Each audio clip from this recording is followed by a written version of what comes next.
Do you know this one secret of highly successful and extremely wealthy people? They know how to harness the power of spiritual laws of the universe.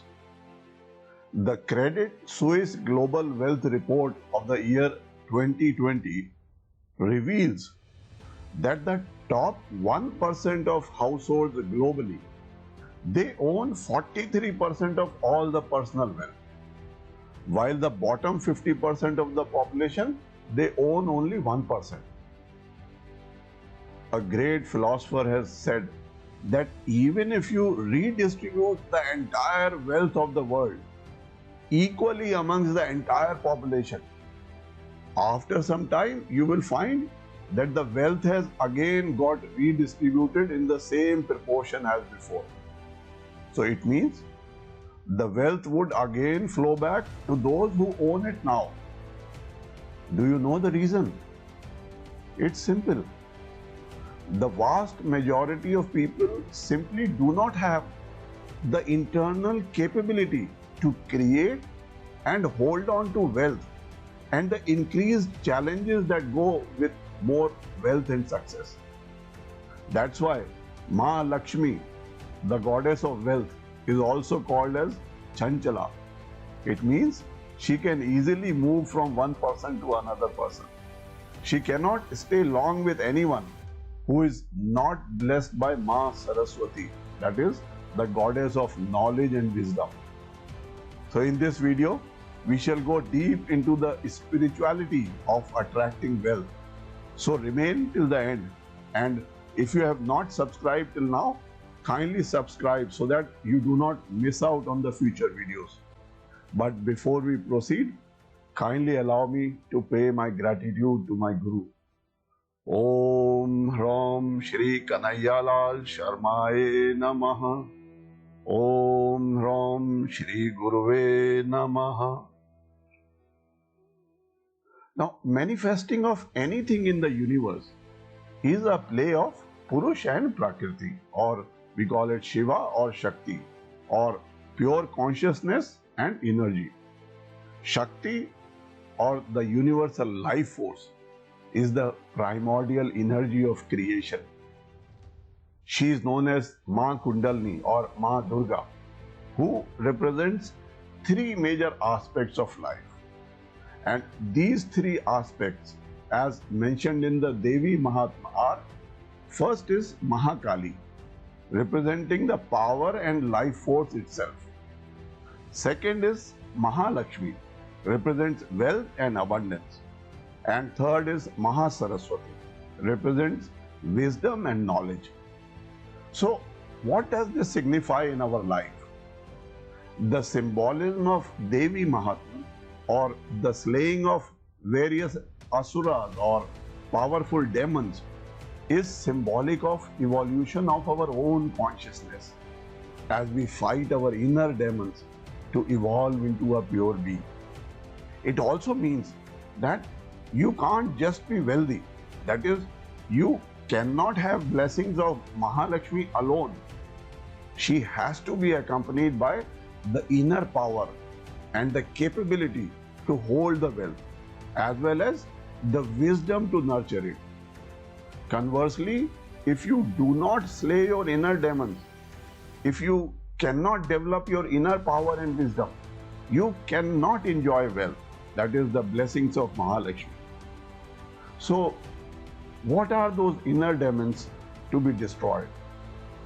The account of those demons are given in Devi Mahatma. The Devi Mahatma is also known as Durga Saptashati, and it is a part of the Markandeya Puran. It basically describes the epic journey of the human soul to its destination, that is, the realization of this freedom.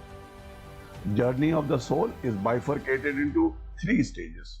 The three stages of transformation of our inner self is presided over by three deities: Mahakali, Mahalakshmi, and Mahasaraswati. So these three presiding forces denote the inner powers of the spirit within ourselves.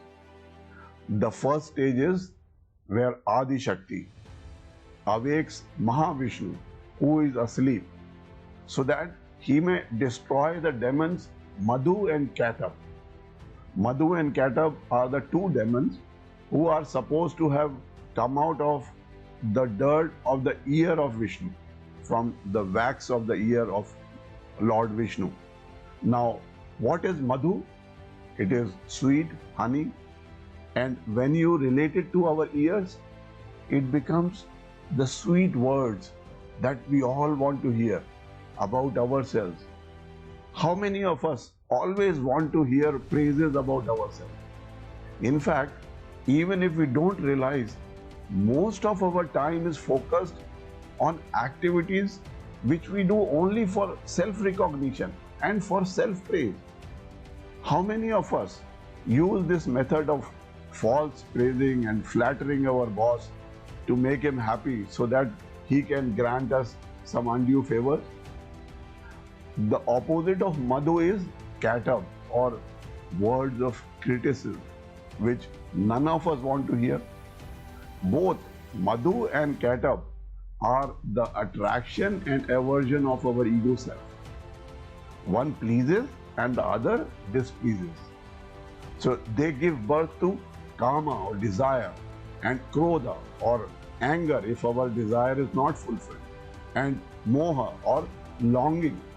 So how many of us do not even take the first step towards our goals for fear of failing, or fear of what people will say if I fail? This is fear of criticism. These are the demons of Madhu Katab in action, which also ignite our lust, our greed and anger.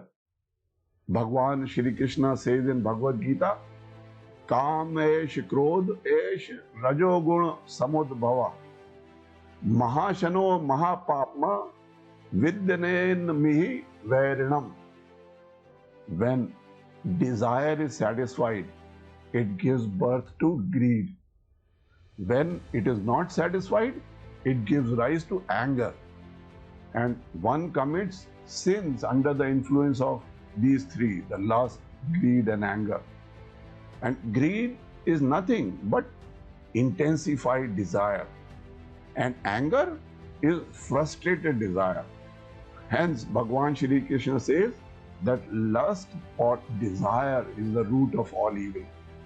He further says, Trividam narakasedam dwaram nashan matmanaha kamah krodas tatha lobas tasmade tatra trayam trajye. That is, the three demonic vices, that is the lust, anger and greed, are the basic foundation from which other demonic vices develop.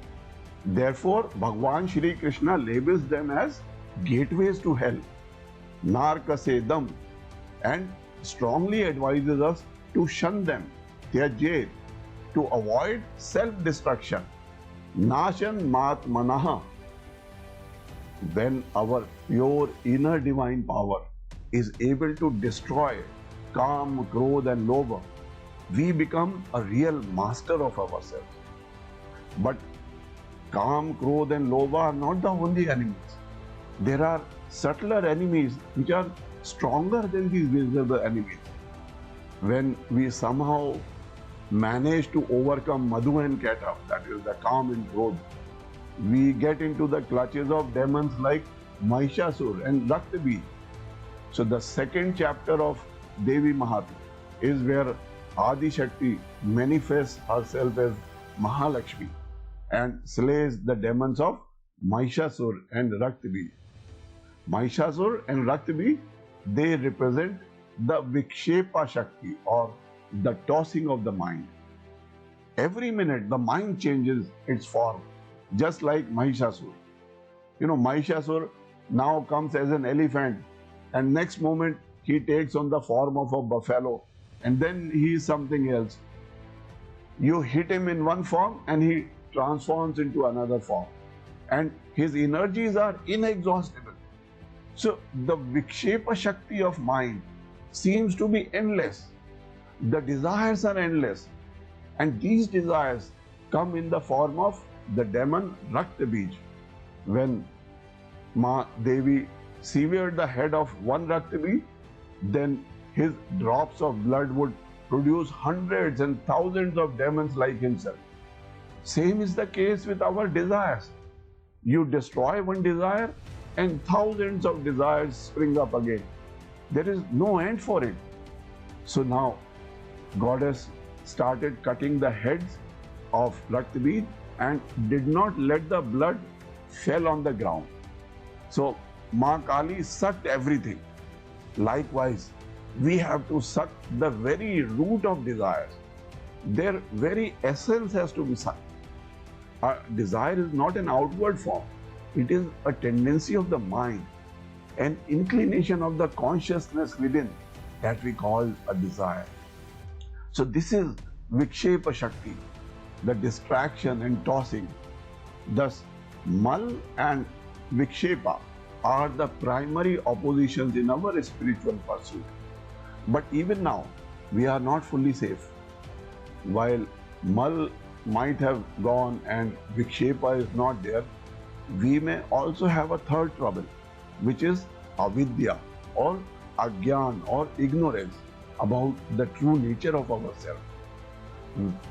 You know, while Mal represents the tamoguna, the Vikshepa represents the rajas or rajoguna. But even sattva is a very subtle medium of obstruction. It acts in two ways. First, as complacency with what has been achieved, and secondly, an ignorance of our true nature. So these two aspects of sattva are indicated by the two demons of Shumbha and Nishumba. They have to be dispelled by the power of higher wisdom, which is the power of Mahasaraswati. So action, contemplation and knowledge are the three stages through which we have to pierce through the wheel of Prakriti or the three gunas. So through the worship of Mahakali, Mahalakshmi and Mahasaraswati, we worship the Mool Prakriti or the Adi Shakti in her cosmic dance form of transformation, of prosperity and illumination. In the beginning, there is a necessity of self-transformation. It is all hardship, it is all rubbing and cleaning, of washing and sweeping and cleaning our own internal self. So this is the first stage through the worship of Mahakali, who brings about a destruction of all our inner dirt and inner barriers. Then what happens? Then you overcome the inner game of the mind and ego self. So as you overcome the Vikshepa of the mind, you are now blessed by Mahalakshmi with tremendous prosperity. You become a progressive and commanding soul who is blessed by all powers, getting everything that you want. And this is the second stage. But this is also not sufficient. Knowledge should dawn. You must seek the realization of truth. Ma Saraswati will come for help and your enlightenment. Thus, we proceed from inner tamas or inner resistance to prosperity, then from prosperity to enlightenment, and then from enlightenment to self-realization. So the tendency towards externality of objects is the dirt or mal we call. The distractions of mind is the vikshepa. And the reason why such an impulse has arisen within us is the avarna or the wheel or the ignorance. So these three defects have to be removed gradually. Now, how to overcome them? You must have heard the techniques of yoga known as Karma Yoga, Bhakti Yoga, Jnana Yoga, or we can say Karma Yoga, Upasana Yoga and Jnana Yoga. So first, mal, such as our Kam, Krodh, Lobh, Moh, Mad and Matsarya, it is removed by doing selfless karma or Nishkam karma. Then Vikshepa is removed by Upasana or by Tratak or Pranayam and doing Raj Yoga. And thirdly, Avarna or ignorance is removed by Gyan or knowledge or wisdom about our true nature. Mal is the voice of our ego mind. And the question of ego mind is always, what is in it for me? And the opposite of ego is service to others. Then our internal question changes to, how can I serve? Upasana is worship. And if you can perform selfless service or nishkam karma as a upasana or as a worship, you are able to tackle both mal and vikshep. We are all busy doing work in this world. But work can become yoga only when it is free from the impulse of selfishness behind the performance of work. When you serve people, you must always keep in mind the reason why the service is done. Now, how do we remove the avarna or ignorance? Ignorance is removed when you realize that you are the spark of the same consciousness that is within everyone else. When you realize that your essential being is also the essential being of everybody else, then your work becomes purely a spiritual form of worship. You are then serving your own self when you serve humanity. The whole theme of Bhagavad Gita is how we can conduct our karma and transmute it into spiritual worship. Actually, we are not doing service to anybody else. That term else we must be removed from that sentence. It is service done to a larger area of one's own self. We must plant this idea in our mind while doing service of any kind, whether it is service of the Guru or service of mankind or working even in the office. So this dirt of the mind, that is the mal or the impurity, that compels the mind to move in the direction of sense objects. This dirt can be scrubbed off by selfless work, nishkam karma, done in the spirit of a service of a larger self, of one's own self. Then work becomes worship and karma becomes karma yoga. So have a big goal in life. Make it big so as to be able to serve a larger area of one's own self, and do it with a reverence of worship and with the knowledge that you are serving not others, but you are serving a larger part of your own self. And then you will be blessed by the trinity of the undaunted courage and ferocity of Mahakali, the wealth and abundance showered by Mahalakshmi, and the wisdom and knowledge to hold this abundance from Ma Saraswati. That is the secret of everlasting abundance of life. I am your brother guide to prosperity, and my mission is to help you realize the dreams of your life and help you achieve something worthwhile in life, for which your family, your parents, and your children can be proud of.